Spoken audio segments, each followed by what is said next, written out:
bentrovati al meteo.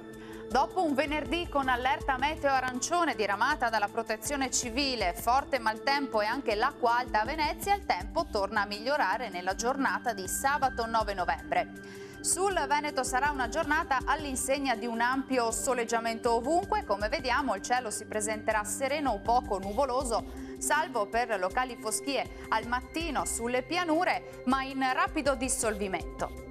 Temperature stazionarie minime tra 2 e 10 gradi, massime comprese invece tra 11 e 14 gradi.